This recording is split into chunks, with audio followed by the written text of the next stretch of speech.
Welcome to the meta. This is episode season, the end of 42, beginning of 43, right at the beginning of 43. I'm rather busy lately. Not had a bunch of time. Anyway, welcome to the show. This is looking at the state of the competitive GAC and potentially, depending on what happens in the game in the next few months, we may look a little bit at the TW meta, but we'll see what happens there. Still, the competitive PvP meta. You know what? I should change that. I wrote PvP. Um, so, who am I?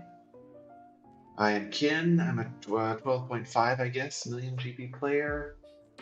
In the top 50 to 100, or top 10 even sometimes, but that's rare. Of GAC, depending on what's going on in the season, how much time I have. More important to the show, I watch a large amount of GAC fights um, to learn, because that's how I do well, by copying others or learning from others and sharing what I have with other people. I think that makes for a cool community.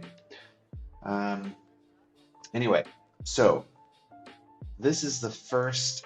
Oh, this is the first meta actually that will be a podcast. So for anybody who's watching this on YouTube instead of listening to it on the podcast, I started last season with the meta moment, I call it, where every couple of days, 3 or 4 times a week basically, I record a little 10-minute snapshot into what's happening with the meta at the time, teams, datacrons, things I see, weird things, strange things, interesting things, stuff I learned, etc. And that's just on podcast form. I share it on Discord. And this is going to be obviously still on YouTube, but I'll also make it available on the podcast because there's turned out to be quite a few people who are listening there, which is nice. Hopefully it's helpful. So I break this up into, oh yeah, if you want to find the podcast, just search for Grand Arena Science on any of the podcast players that you use and it'll be there. So I split this into 4 sections, 3v3, 5v5 ships, and then an overall sort of like game state and my final thoughts. That's because meta really is changing every time a new Datacron set comes out. So each game mode, 3v3 and 5v5, the meta only exists for 1 month, you could say, that particular meta. So generally in these, I spend less time talking about the past month, especially now with meta moments, where I talk about it all throughout the month, little bits and pieces, 10 minutes a day or 10 minutes every couple of days. I also will talk in the overall game state, sort of what's going on and what else is going on in the game, essentially. Anything, economy changes, raid, PvE, other PvP modes. Pardon me, I had my phone alarm go off. I need to call my mom and message soon. Anyway, so let's go ahead and move on to what happened in 3v3, or what's going to happen in 3v3. We just finished the 5v5 season. So I personally am very excited for this season. I think it's going to be an interesting, a fun one. In some ways, it'll be similar to the last 3v3 season with set 8 and set 9 together, which was quite a bit better than I thought it would be. The 15% level 3 in set 9 was sort of the game changer, along with ability block and cleanse for Sith. That was really had a great impact. And the Night Sister Datacrons. The Night Sister ones are awesome in 5v5, but they're not quite as powerful in 3v3. Just because Night Sisters in general don't. I mean, you can still break them up into 2 teams, do well. I mean, Zombies Datacron is great. It's level 9 if you have it. But it's still like it's a 5v5 team, so mostly it's a Sith thing. Old Republic a little bit, but again, not that amazing, especially with Jedi Cal, much more available this season. It's really, I think he's going to be, and the Jedi stuff from set 10 is going to make more of a difference than the Old Republic stuff. Oh yeah, and also by the way, in the background we're watching some Jita, and this is all TW fights. Thought it'd be interesting to show that for a change. Definitely some different teams that you see there, and obviously different dynamics with some Datacrons. And this, does this have some set 8? I don't think this has any, or set 10. I don't think this has any set 10. It's still set 9. But anyway, just so you know what's going on in the background, for those who don't watch or don't listen. So lots of interesting stuff with this 3v3 season, mostly because of how many more teams will be able to use Datacrons. You know, they've changed it now, so I'll talk about it a little bit later in more depth, but effectively, it's much easier to have Datacrons and they'll apply to a much wider variety of teams because of the change where for set 10 only for now, I wouldn't be surprised if they change it going forward depending on how this season does. But it's Relic 1, 3, and 5 instead of 3, 5, and 10. 3, 5, 3, 5, and 7. No Relic 10s in the game currently. So I really expect that it's going to be a more interesting season. Maybe not for the top end, but for like the 99% of players, you'll be able to use Datacrons on virtually any team that you have at least a Relic 1, which is awesome because it's pretty, I mean, many characters, it's cheap and easy to get them. Everything's relative. Get them to like Relic 0 or Relic 1 compared to investing in signal data and everything to get them to higher Relic levels. So I'm pretty excited about that. It won't necessarily, I think, affect my roster a lot. Well, in some ways, like I'm not going to Relic 7. I don't think I would have Relic 7 Omega, but I'll definitely use her Relic 5 if I end up with her Datacron. So yeah, in that regards, I think it's pretty cool. There's no downsides to it. I think it just makes it better for everybody.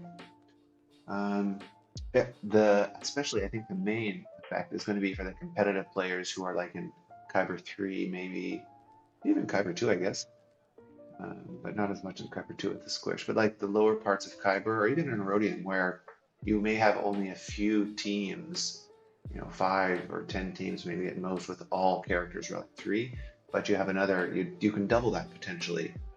Maybe not in total characters, but make up more interesting teams if the characters just all have to be Relic 1. That is pretty cool. Especially in 3v3, where you only need 3 characters to make up a team. Yeah, obviously. Instead of 5 characters, so you have a lot more variety in what you can sort of mix and match together. And that's one of the things, especially with these 2 data sets we have, Datacrons, that's one of the things I think that makes this season very interesting. Because every team has a few counters, and if you're able to use characters at a much lower Relic level, you open up those other counters that, maybe you are, who knows, maybe you're a Qui-Gon Jinn, it's only a Relic 3 or something like that, or Relic 1. Well, you can make a much better team now with him at Relic 1 than having to get him to Relic 3 or Relic 5 before, which is pretty awesome. Besides that, the level 3s, I think, in the 3v3 season for this DC set are sort of a wash. I personally believe the basic speed up one is enormously powerful, but mostly in 5s. I mean, it's also good in 3s, but for the additional turns, it'll give the sort of turn meter teams or train teams or something like that. The impact is much more amplified in 5s, obviously. So it's good in 3s, but I think it's better in 5s.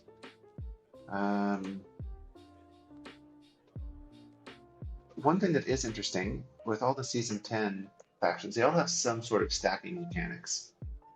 Phoenix, clones, Wookiees, and Jedi, they all have stacking of some sort. Clones and Phoenix have unlimited stacking. Like their level 6s give you what you only have to be Relic 3 for. They can stack endlessly, which is pretty cool, and it's been a long time since we've had endless stacking on any mechanic.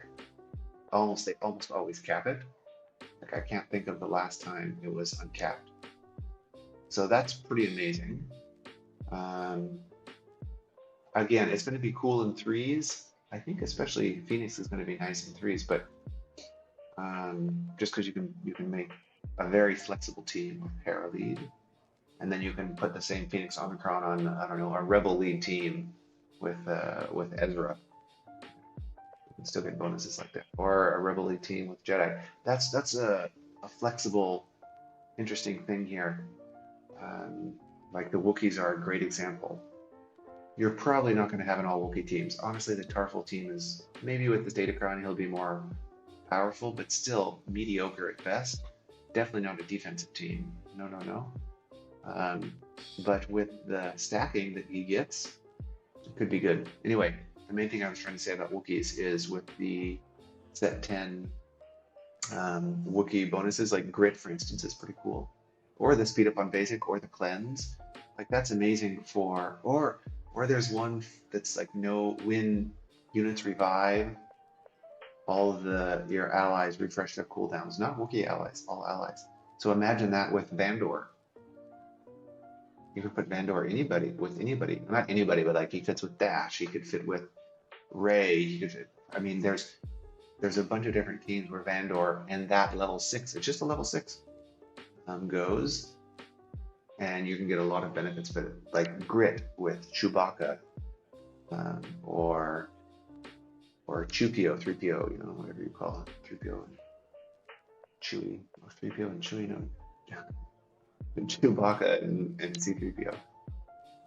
Anyway, that particular faction is pretty cool. In a similar way to the Jedi, where you can put, there's a lot of teams with Jedi and 1 or 2 Jedis, that's fine. Like Jedi Master Kenobi, I think is probably the most common, like everybody's gonna be aware of that one. Give him the Jedi damage stacking one with Foresight, and he's gonna ramp up like crazy. That's very common, a ton of people have mentioned that. But it's going to be great for the pure Jedi teams. It probably won't be as great for Jedi Master Luke, I think, if you have a good set 9 with protection. But still, I mean, there's a lot of places where Jedi fit that can get some nice bonuses. I mean, like Mon Mothma's a great example. You have Kyle Katarn in the Mon Mothma team, and you give him the speed up on basic. Don't think it'll be as popular in threes. The speed up on basic will be amazing in threes for Mon Mothma. Amazing. But Kyle Katarn is mostly in fives team, but still, man, his stacking damage, he already does a lot of damage. It's gonna be great. So I will cover some of the interesting other data from particular things at the end. I think would be cool. Meta overall, yeah, I think set 10 is primarily offense. There's not going to be a lot of set 10 teams on defense. Maybe Phoenix will be. I wouldn't be surprised to see Phoenix on defense, but probably in fives. You never know. Could be some interesting clone teams on defense in threes. We'll see. It's going to be interesting in TW for sure as well. Shackley clones are probably coming back. Especially the speed up on basic or those type of teams. Really, really, really good for any of the assist teams, light side assist teams, speed up on basic. I think people are not appreciating how powerful that is. We'll see how it goes. I could be wrong also. Yeah, so here I am again talking a little bit about the stacking. It's going to make lots of very cool, like piece together teams in threes. I'm very excited for that part of threes with the Wookiees, clones, Jedis. Yeah, going to be interesting. Set 5, the 5v5 season. I think this, again, I usually don't have a lot to say about 5v5 season when it's about to come up on the 3v3 season. I'll say more about that next episode. I do think Ewoks, Nisa with her timeout assist attacks, and speed up on basic is going to be annoying with some armor pen. That could be nice. Her true damage though is not armor. It's already ignoring armor, so I don't know how great that will be. But offense, is it going to be as good as the 15% health and protection for the light side? I don't know. Hard to say. But besides Nisa, probably will be Night Sisters, Jedi, Phoenix. I don't think defense is going to change much. We'll probably see for those people who are in who competitive TW guilds. I mean competitive just in the fact that your guild tries. Uh, man, I'll talk about TW later. There needs to be some refresh to that mode or PvP modes in general. Anyway, 5v5 season, I don't think it's going to be super different on defense. On offense, there'll be a lot of options, but on defense, not a huge deal. Ships. Okay, ships finally we have a change. Leviathan, now especially that he's all fixed. I think it's a great, meta-wise, it's in a great place. Balance-wise, CG is still trying to, they've said they're looking at Leviathan interactions, probably for profundity, but meta-wise, in terms of how things trade, I think it's great. So there's sort of, I've seen three fingers? 1, 2, 3 different broadly stated playstyles in Kyber where you have 3 fleets.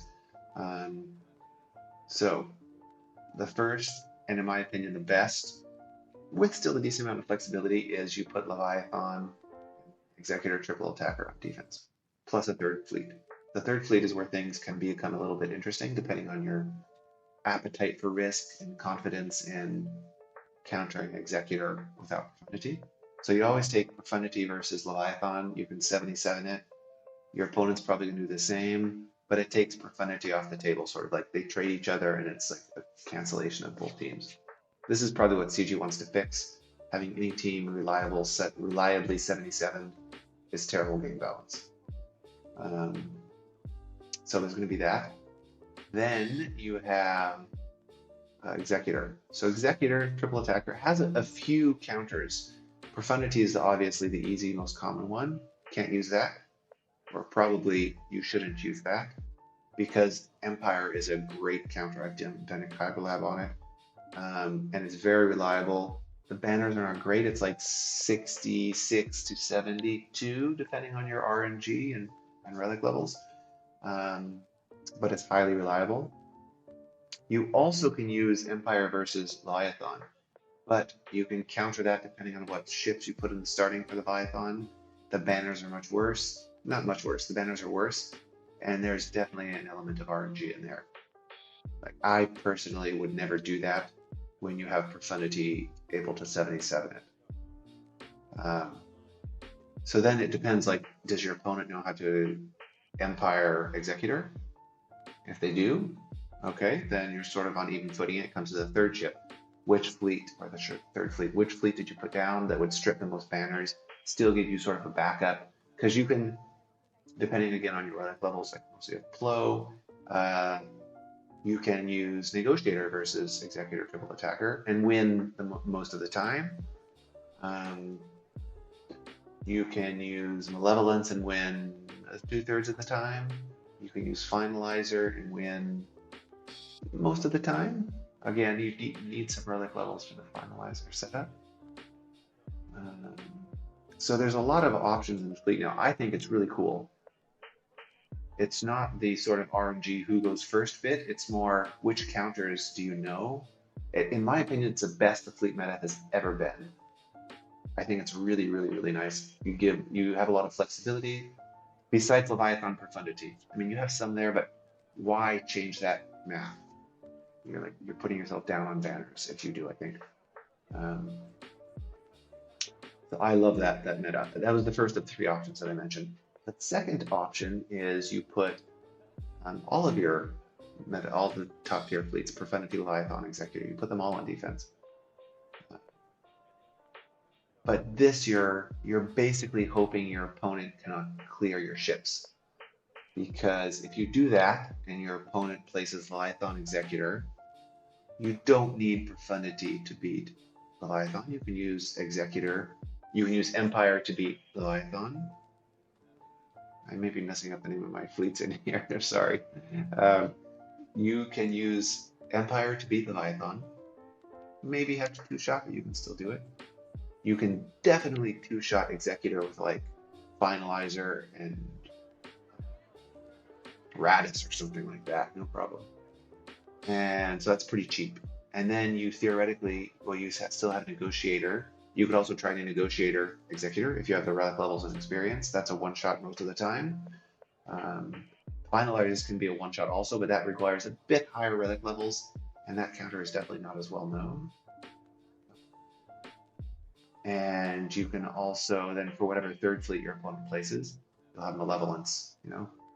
So, and Malevolence beats pretty much any non the top three fleets. But you're dropping a lot of banners there. And if your opponent just two-shots one of your other fleets, like two-shotting, well, I guess it depends on what you want to do. Probably two-shotting Executor, like still you send your, if your opponent places 3 and you place 2, you send your Profundity versus Leviathan, you send your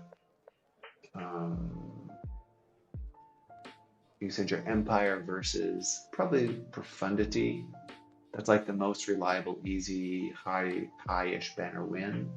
Very, very, very, very, very, very, very. I see a rabbit. Very, very well known. Well, especially to TW guilds, I guess. Maybe not as common in GAC, but it's a very popular account. There's lots of videos on it and stuff. And then you just have to two-shot Executor, which, again, you don't need to. You could use Finalizer in one shot. You could use Negotiator in one shot. Both are not as reliable as Empire, of course, but like the fleet itself is pretty easy to pick apart. And that's definitely less banners lost than if you're, for your opponent who has to use a they can't 77 Leviathan, you know, it's going to be a 70 or 72 or something like that. And it might fail, depending on how they split apart the teams. So that's the second option. Depending on your opponent, it could be good. Depending on your own skill, it could be good too. Personally, not my favorite, but it very much depends on your opponents. And then the third option, that was the second option. The third option is to keep Leviathan for offense and some other mixture of teams on defense. I think that's a terrible choice. It's just, there's no possible scenario that works out where the banner math works out in your favor. Because whatever you're trading for Leviathan, like either you put Profundity and Executor on, even that doesn't work out. Leviathan just doesn't kill the enemy Profundity with as much banners as it can kill yours. Or even the enemy Executor. Like Profundity or Leviathan is not a high banner fleet. It doesn't belong right now with the current balance. It doesn't belong on offense, in my opinion. Anyway, all that to say, ships meta is awesome. There's a lot of interesting stuff to do there. I expect to see a lot of matches in the coming 3v3 season to be decided by fleets, because I mean either fleets will be sort of on parity because they're similar skill level, but that's like every match. Never mind. Of course, I think a lot of matches will be decided by fleets. Because most of the 3v3 stuff, don't be stupid and you can one-shot everything unless you place all your stuff on defense, but that's not so smart in 3v3. Don't be too risky and place all your stuff on defense. Yeah, so I said a lot of stuff that I just wrote here. You can read it if you like. And we'll see what happens with Leviathan changes. I wouldn't be surprised if they change it to not be able to be 77 to buy Profundity. That just seems, it's a bit ridiculous. Okay, now to the game state meta. Let's see, I need a drink before I start this. So, I think it's going to be done by the end of this year. It's almost done now, but not really. Like they still have to make some tweaks with the raid timers, you know, a week instead of twice a week. And we'll see if what they introduce with the new Endor raid in terms of new rewards. I don't think there'll be a new reward. It's going to be the same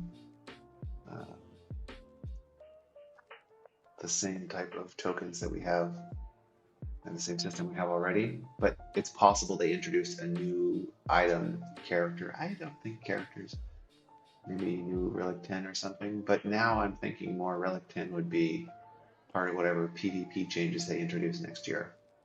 But more on that later. I'm just getting started in my blah blah blah section about the game reset. So anyway, what do I mean by game reset anyway? If you haven't heard or watched my previous couple of meta episodes, essentially there's three aspects of it that I'm considering to be reset, or as they're part of the reset. One of them is PvP balance, and this is primarily datacrons, but also characters. So I think since like sort of season 6, but I think season 6 was a bit too powerful.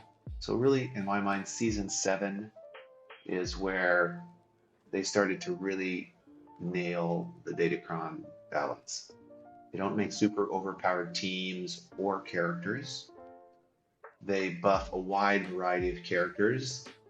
Each season of datacron sort of interacts with the past season or potentially the next season. Like they're planning more than one season at a time, or you can tell they're planning probably 3 seasons at once in terms of the mechanics they'll introduce.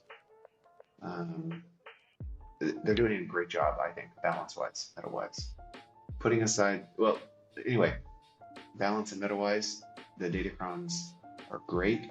At the same time, again, from a PvP perspective, characters have been done very well.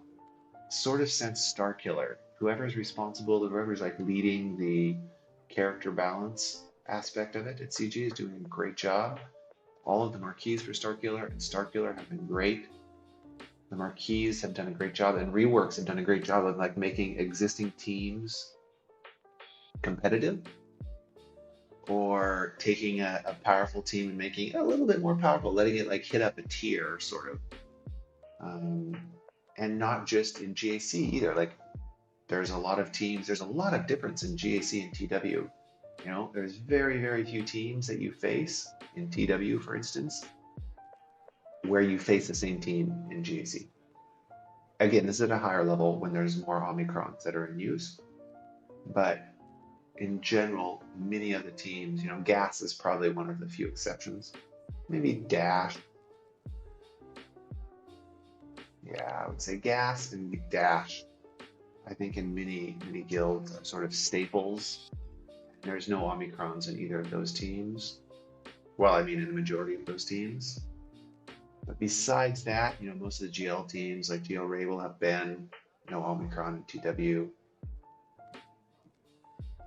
The SLKR teams are just on offense, really. There's different Omicrons for Jabba, different for Lord Vader. You know, it's definitely, well, it depends on the Lord Vader set, of course, but there's differences in most of the battles. And all that to say, in general, I think the PvP balance in the game right now is very good and has been for the last 6 to 12 months. I think it's getting better. They're doing a better job of datacrons each set. You know, set 10 is not the most amazing, but it works well against set 9 with all the defense and using the armor penetration, offense, crit damage, etc. that you have, and stacking. All 4 factions get the stacking mechanic. That's amazing. It's sort of a bummer there's no dark side, but I would suspect then it means set 11 is going to be dark side, or maybe mixed again or something like that. Anyway, all that to say, it's in a good place right now. So, of the game reset, to summarize again, PvP balance is one of the 3 things where I think they've reset it. So new player can come in, get new characters, work on old characters, and be relatively competitive, again, depending on their opponents, their roster, blah, blah, blah. The second one is game economy. So I am not saying we have a good economy. The economy in this game is well done to make players want to spend money. That's a whole other topic. I'm not talking about whether it's good or not. I'm just saying if it is, well, in my mind, it's been reset with the crate changes, well, the raid changes, not really crate dragon raid. The raid changes are fantastic for getting characters to relic. fantastic. And it, including, you can do Han Solo and Traya and all these other like marquee characters that would, or not marquee, but like raid characters, hard to obtain characters, GET characters, you can call them. They were hard to obtain before. Now they're very fast, easy. The raid changes have made it so much easier for new players to catch up to the relic level, I guess. And that's sort of where the focus has been shifted to now. I think for end game, I don't even know what to call end game. For players, 6, 7 million GP, whatever, when they're mostly fielding relic characters, 80% of their GAC and TW characters are relic. That's sort of end game to me. I would consider that that's sort of what CG is aiming at now, where to get up to that stage is relatively cheap and easy. Again, it's very relative compared to before. Players have a lot of choice in the matter. They can choose what gear they want. It's amazing, such a great change. And now it's like, to get at high relics is complicated, expensive, limited, and signal data is obviously limited by either money or cantina farming, which is the most expensive nodes to buy refreshes for, and it comes pretty slowly. So that's really the gate for most people. I expect this to change, like economy-wise.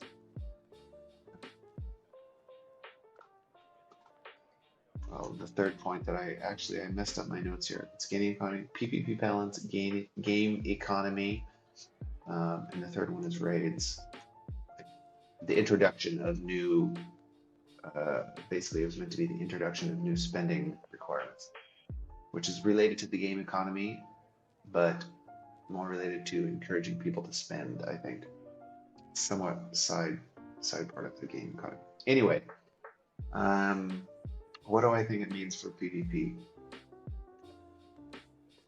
So, did I actually write 3 when I said 3? For PvP, I think there's going to be 3 main impacts. The first one is really since the raid changes, not since the rise of the Empire. There's very little PvP impact from that.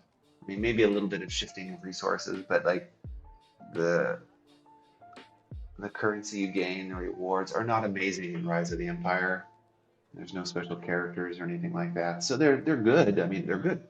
Don't get me wrong, they're good, but not really great. Whereas on the other hand, the raid rewards are great. You can buy nearly everything you want with the raid currency. You can buy money, you can not buy stuff from other stores that allows you to buy character shards, which translates to shop currency, depending on your point in the game and what you're focusing on. That. So it gives you additional shard shop currency in a roundabout way. Well, like the character arena, the one that doesn't really matter anymore. It's a pretty good source if you place in the top 5. It's pretty easy. Most people don't do anything with it now. I place number 1 every day, and I fight 1 battle a day, and I do the battle like 3 hours, 4 hours, 5 hours before my payout. And that translates into currency that I use just for character shards now, which is nice for shard shop. I don't need the money anymore because I use the raid currency. But really, I think you can no longer prioritize your characters based upon GAC or TW. They need to be based upon the raid. So that's primarily the crate raid now. We still have another probably 4 or 5 months, I guess. November, December, I expect it to come out, the new raid. And you'll get better PvP results by doing that. So here's what I'm trying to signify. Like, it's not better to try and get some more crystals by winning 1 extra GAC match a season. Maybe in the short term, if you upgrade a few characters just for GAC, you'll win 1 match for a few seasons, 1 extra match for a few seasons. But long term, it's way better to upgrade your raid characters. Maybe not like Maybe not Ewoks, or not Ewoks, Jawas. Don't do Jawas. Ewoks are going to be for the next raid, so everyone's going to have high relic Ewoks. Maybe not, Old Republic, although I would say those are actually great characters in PvP also, Revan, Bastilla, Zalbar, Jolie, those are all good medium, at least Relic 5 characters. They're all very good Relic 5 characters. I would even argue that they can be really good Relic 7 characters. I mean, they are good Relic 7 characters. Compared to other characters, maybe better to go with Mandalorians or Tuskens or something. They're much easier and faster to do the raid with. But anyway, it's better if you focus on those characters. In the next 4 months, you'll theoretically perform 50 upgrades by focusing on raid characters versus 30 upgrades if you focused on PvP characters. And sure, of the 50 upgrades, maybe 20 of them, 30 of them are going to be raid upgrades, but you get nearly the same amount of PvP upgrades at the same time. And you may be saying, Kim, what in the world are you thinking about? I've seen the various creator charts showing your return on investment. It's possible you've seen some that I haven't. That's absolutely possible. But keep in mind that most of those are looking at taking a team from Relic 5 to Relic 7, or from Relic 3 to Relic 7, or Relic 5, or something like that. Maybe you have to do that. But if you're building a team from scratch to compete in the raid, I would say that's a terrible choice. Start preparing for Leia, or build up one of your other GLs. Only build a team from scratch, from nothing for the raid, if it's going to help your guild get to like the 130 or maybe the 265 box or something like that. Because those rewards, 4 months of additional box tier on guild rewards, amazing. It's so much more Mark III. That would be fantastic. Again, which gets you more higher relics. But if you can, increase 3 or 4 characters and like do the Hut Cartel split, that's the best Omicron and relic investment in the game now. Yeah, you probably have to like relic up, maybe Embo or Greedo or something. But if you do that, you have 2 teams. Hut Cartel is a great faction. Bounty Hunters are a great faction.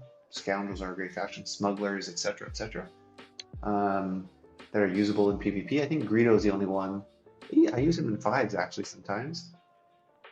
But of all of the characters in the Hut Cartel faction, Greedo is the only one that is not a regular participant in my GAC or TW. Mostly GAC, I don't really care that much about TW, do what the guild needs, but wars there are so terrible at the time spent for now. So anyway, the important thing to look at when you're looking at raid rewards and whether it's worthwhile to relic a team is if those characters are in any way double dipping, and what would you be doing instead? Because if you can maximize your raid rewards, like especially for time invested, the teams are not that difficult to run once you get the modding correct. You have to remod for crate. You have to. Otherwise, you're going to be banging your head against the wall. But the rewards are awesome once you get the teams down. I do 5 teams. I mean, I'm definitely not an average player. I completely understand that. But for quite a while, for a couple of months, I did 4 teams because I didn't want to get my 5th team relic up. I didn't have the resources, or it wasn't a priority for me. But I can do them all, including manual remodding. Like I switch mod sets. I have a spreadsheet where I have there's 10 characters that I switch this mod to this mod, this character's mod to this mod. There's only a few characters where I switch individual mods, mostly just sets. For 4 teams was like 25 minutes. For 5 teams, it's closer to half an hour. Mostly because Old Republic is very annoying. There's some RNG involved in that. But I don't mind half an hour every 3 days. Is that up 3 days, whatever, twice a week? For the rewards I get, it's fantastic. And it gives me a lot of benefits in PvP. It gives me a lot of upgrades that I can do there. My raid teams are done now. Again, I understand I'm the exception. But I think you get your raid teams to the point you need to get the most out of your resources, or most out of your time investment in the next 4 months before the new raid, and then you're golden. You can get ready for Leia or finish off other GLs you may be working on, something like that, or other characters, projects. So all of that, my gosh, this is going to be a long one. I'll try and finish it up soonish. So this is like, what does the game reset mean for PvP? One of them is, now I think the focus for, if you want to get better in GAC, you have to do well at PvE. If you want to get better at GAC/CW, if you want to do better at PvP, you have to focus on PvE right now. As part of that, I think you can practice more carefully or focus on character mechanics, datacron mechanics, creating interesting teams. More than ever, creativity is important to excel in PvP because there's so much data available on GAC Insight. There's a lot of teams that work just great but aren't on GAC Insight. Or you can see, I mean, if you have time to be creative and you have GAC Insight, you can go look at the times that it failed and see, oh, well, they have a terrible datacron or no datacron at all. Or the relic levels on their Bandor Chewbacca are like these Relic 3 instead of Relic 7, in which case it totally would have worked. There's a lot of great detail there if you have the time to look at it. And I think that it's better to focus on that from a PvP perspective over the next few months. Get your PvE stuff down, get your raid teams going, learn how the teams work so you can do it in less than half an hour, twice a week. And then work on the mechanical creativity part of GAC. Because really in PvP right now, it's great to win a match, but placing in the top, if you go 5-4 for the season, or 4-5 one season, 5-4 the next season, that's great. You can definitely go 6-3, 5-4, 6-3, 5-4. That's absolutely possible. There's a lot of players who do that. Because it depends on when you win, how many points you get earlier in the season versus towards the end of the season. And your actual meta perspective, if you lose at the beginning of the season and win at the end, you will make more crystals. Your overall ranking won't improve as much, but ranking just means you have to fight better opponents. So if your goal is to make crystals, you want to lose at the beginning and win at the end. Because at the end of the day, anyway, your overall ranking, there's no real benefit. You don't get titles, you don't get special rewards. You get a few more currency, but it's very, very, very, very, very, very minimal. There's no real pride, obviously. It's great to be in the top, 10, 20, 50, 100. Pride is an important motivator. To do better than you have before is a great motivator. But focus on your raid teams. Build up your PvP teams for the longer term, I think it's a good plan, and focus on the mechanics and kits. And lastly, I think all this leads to the obvious fact that guild PvP changes are coming. So they've rebalanced the economy, very easy to get characters to Relic. You have to work with me on the assumption there. Relatively easy compared to the past. You have the Great Dragon Raid or the raid system in general and Rise of Empires TB that both highly encourage staying with a single guild so you don't miss out on rewards. And with the operations system in ROE, certain people will be asked or will volunteer usually. I don't know how many people get asked. In some guilds maybe, but they can volunteer, hey, we need X characters at X relic level or Y relic level. And once you've done that, then you're a great asset to the guild. You're needed for that particular planet, stage, whatever, phase. So there's a lot of motivations to find a guild and stay in it. So I think because of that, GAC, while there's problems, the squish is the main problem, and the lack of any. Anyway, I enjoy GAC a lot. It's still my favorite game mode by a long margin, but there's really no motivation to do well. I'm happy staying in the top 100. That's relatively, I wouldn't say that it's easy, but I don't have to stress a lot about it because of my sort of sad to say, like my PvE investments. I hate using the word investments with a game because of the way that I built my roster and how I focused on uh, making sure that I can do the Great Dragon Raid and Rise of Empires, whatever. Like all of that is semi-automated. I have loadouts and I have squads and stuff, so I don't really have to think so much. I just go in, do the battle, assign my operations, blah blah blah, and minimal time, maximum rewards, least least thinking required.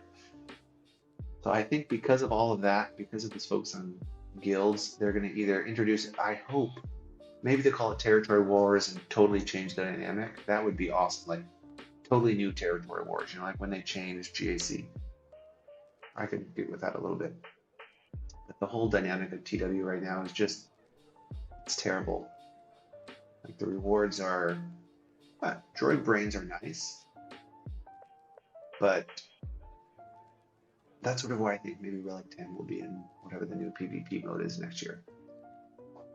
Anyway, for guild stuff, yeah, the rewards are okay, but still generally really bad for the time required and the stress required. I think the guild, like working together, is the best part of TW for sure. And fighting another guild is a lot more complicated than fighting another single person. But individual players in the guilds have very little, like, mod your characters a certain way, have some certain datacrons, and follow orders. It's so non-engaging. It's really just, there's no, what's that word that's popular in games? There's no, I can't think of the word. Characters don't have the ability to make choices for themselves. I've been speaking too much French lately. My English is deteriorating. Oh, that was a fun shot of Django. Just glance at the video for a moment. Agency, that's what I was looking for. Players have very little agency in TW. Maybe 5 or 10 the officers do, but the rest of the players are just doing what they're told. Yeah, very boring. So I hope that's changed. We'll see what happens. Overall, though, I think the meta is pretty cool. They've done a great job with the changes to PvE, like Simming and Conquest is fantastic. The Datacron store, it's amazing. I think I talk about it in the end. Once the once a week raid stuff is in, that's going to be even better. There'll be a lot of spare time. Yeah. Basically enough spare time that they can introduce a new time sink. So I hope that's a new PvP mode that has very little required time, but you can participate at your leisure. You can do it for an hour a week, or you can do it for 50 hours a week if you wanted and get some rewards or recognition or cosmetic things or titles, or like that is the main game mode that this game is missing. I dream about it. Who knows what happens? So overall game meta, I think it's quite good. Great for PvP. Sort of a bummer that to get better at PvP you have to work on PvE, but PvE is really easy. Conquest is the most annoying part of PvE still. I really don't mind the raid. Like I said, it's very fast once you have your team set up correctly, and it's very, like, every gear level you can do this. You don't have to wait till tier 5 or tier 6 to mod your team correctly. So now wrapping it up, just a few little mini meta moments, you might say, in this end part here. It's going to be in part. Goodness. So, oh yeah, I did say a while back that if the new raid was the featured raid and they didn't do something to keep the old raid viable, I would eat something disgusting. They've confirmed multiple times now, the new raid will be the only featured raid. I'm skeptical that there's not, that's probably what's going to happen. I definitely got that bit wrong. But I'm not eating it until it's like in the game. So I have a few months. Again, feel free to suggest some other ideas. Somebody last month suggested this disgusting Swedish dish that looks the most horrible so far, so maybe I'll go with that. I have a couple of friends who live in Sweden. They should be overjoyed to send it to me. Yeah, we'll see about that. Anyway, it's sort of funny. Datacron changes. Yeah, this is amazing. Simming and Conquest is fantastic for Datacron acquisition, especially in the first week, before the season starts. And then the store refreshing every 6 hours. Oh my goodness, that's awesome. It sort of takes away the need to farm the phase one node, because for like 600 currency, I think you get a million shard shop currency, you get a million data cache. I'll take less gear from shard shop currency and I'll trade it for data cache, no problem, every day. This is the most amazing, fantastic thing. Rerolled materials as well. It makes the shard shop way more valuable. I love this change. This is like amazing change. Amazing, amazing, amazing. Leviathan, I talked a bit about that. I think ship meta is fine, but I wouldn't be surprised if they make changes to stop Profundity, which will make Leviathan far more annoying on defense and will make the relic levels of Leviathan pilots more important. Mainly the Sith Fighter, the Assassin. Ugh. I say ugh, but probably it's what's going to happen. We'll see. Leia. Yeah, man. Everything I said about Leia, I'm tooting my own horn here. Toot toot. Coming before the end of the year, all the requirements are pretty easy. I mean, all the new marquees are not easy. People spend for that, but like the characters and the relic levels, pretty simple. To me, it's all part of the whole game reset thing. Like they want to make the new characters accessible to the most amount of players, and this is a good way to do it. They'll have to spend if they want her soon, but relatively available. The new raid is coming where she's going to be featured. So again, this gets the endgame players to make sure they relic up the required characters. So the game economy is, I think, functioning well, although again terrible from a user perspective. Working well. What we got here? Too many people are abandoning their KDR goals. If you can make another box or two boxes even easily by spending, one Omicron on Boosh or relicing up 3 or 4 characters, not building a brand new team, you should absolutely do that. We still have 4-ish months, and that's a huge amount of currency. And we'll definitely cover, I think, in the vast majority of cases, we'll definitely cover getting a couple of teams. Again, just a few characters available to make your next box, or even better, extremely, very much super duper better, is if you can help your guild get to the next tier. Like this has to be a guild-wide initiative though. It's not just going to be 5 or 10 people that will do it.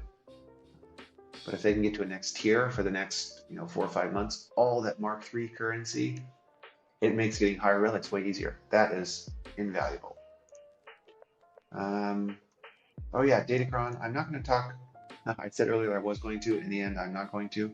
I'll do a little just podcast only Datacron focused meta moments during the defense phase, which is my tomorrow. And I'll put that on the podcast because I think that is going to be, there's a lot of interesting stuff there, but it is already almost an hour. I don't need to make it any longer. I'll do it there on the meta moment. So we have come to the end. It looks like it's not the end of Vegeta's TW, but thank you for listening / watching. I hope you have good luck with your season coming up, and cheers. Talk to you guys next time. Cheers.